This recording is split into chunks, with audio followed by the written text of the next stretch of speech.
आप देखिए ना सनातन धर्मावलंबी की उदारता, आप देखिए हमारे यहां कहते हैं पहला ग्रास गौ माता का और अंतिम ग्रास जो होता है ना वह कुत्ते का। यानी गाय को भी हमने अपने हिस्से का दिया है और कुत्ते को भी एक हिस्सा उसमें प्रदान किया है। यह है समदृष्टि। इसी को भगवान कृष्ण ने कहा है समत्वम योग उच्यते, इस समता का व्यवहार। चींटी को भी आटा चीनी डाल करके लोग संतुष्ट करते हैं। कितना भी जहरीला सांप हो, नाग पंचमी को उसको भी लोग दूध बतासा चढ़ा देते हैं। इस देश के अंदर ही हो सकता है, दुनिया के अंदर नहीं होता है। लेकिन जो भी आया शरण मांगने के लिए आया तो शरण मिली। लेकिन यहां बहुत सारे लोगों ने शरण तो ली, लेकिन कुछ लोगों ने शरणार्थी के धर्म का निर्वहन नहीं किया। यहां आकर के हाथ की उंगली पकड़ करके बाद में गला दबाने का काम भी उन्होंने करने का प्रयास किया।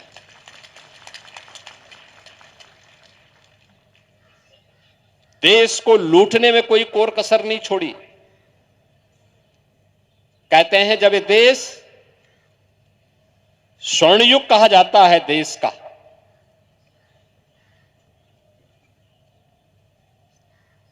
चाणक्य और चंद्रगुप्त मौर्य की का जो शासन था, याद करिए वो देश का स्वर्ण युग है। चाणक्य जैसा जिस देश में सलाहकार हो वह देश कभी विफल नहीं हो सकता। उनकी बुद्धिमता, उनकी सूझबूझ, उनका अर्थतंत्र हर भारतीय को कृतज्ञता ज्ञापित करनी चाहिए। चाणक्य जैसा गुरु मिले, देश को सन्मार्ग पर लेकर के चले, समाज को एक नई दृष्टि दे, और तब देश आर्थिक समृद्धि की, सांस्कृतिक और आध्यात्मिक समृद्धि की नई ऊंचाइयों को प्राप्त करता है। और उस समय कहते हैं भारत का दुनिया के अर्थतंत्र पर 45 से 46% हिस्सा भारत के पास था।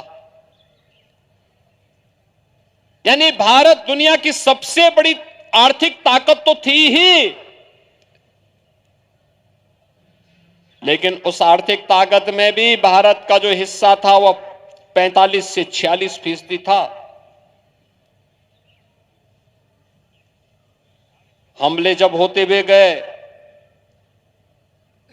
जब टूट फूट शुरू हुई, हम आपस में बंटते गए, मत और मत के आधार पर, संप्रदाय के आधार पर, जाति के आधार पर, क्षेत्र के आधार पर, भाषा के आधार पर, कहां कहां तक ये चलेगा। ये हमले भी बढ़ते गए, लूटपाट भी बढ़ती गई, लगातार ये चलता रहा। कहते हैं आज से 400 वर्ष पहले तक दुनिया की अर्थव्यवस्था में भारत की हिस्सेदारी सर्वाधिक तब भी थी। नंबर 1 पर भारत था, नंबर 2 पर चीन था। चीन तेजी के साथ आगे बढ़ रहा था। उस समय भारत को उस प्रकार का नेतृत्व नहीं मिल पाया था जो अपनी समृद्धि को और तीव्र कर सके। करता भी कैसे? जो देश अपनी सांस्कृतिक मूल्यों से, अपने आध्यात्मिक मूल्यों से च्युत हो जाता है, अपने महापुरुषों पर गौरव की अनुभूति नहीं करता, अपने मूल्यों और आदर्शों से विरत हो जाता है, उसका वर्तमान भी सुरक्षित नहीं होता और उसका कोई भविष्य भी नहीं होता है। और यही सब कुछ हमारे साथ भी हो रहा था। चीन बढ़ रहा था, लेकिन भारत को उस दिशा में आगे बढ़ाना है, इसके लिए जो कोई प्रयास होना चाहिए था, नहीं हो पाया उस कालखंड में।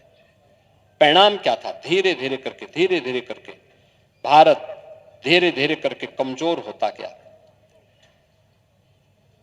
मुगलों ने तो लूटा ही था, अंग्रेजों ने भारत की आश्रम पद्धति पर प्रहार किया।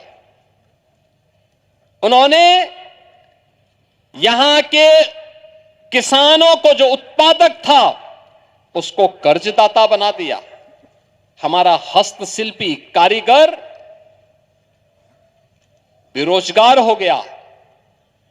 देश दिग्भ्रम की स्थिति में पड़ गया।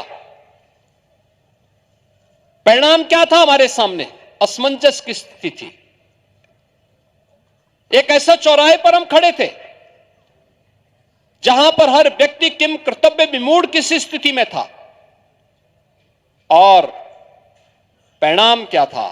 जब ये देश 1947 में आजाद होता है, तब दुनिया की अर्थव्यवस्था में भारत की हिस्सेदारी मात्र 2% रह गई थी। 46% से घटते घटते घटते मात्र 2000 वर्ष में भारत 2% पे सीमित रह गया।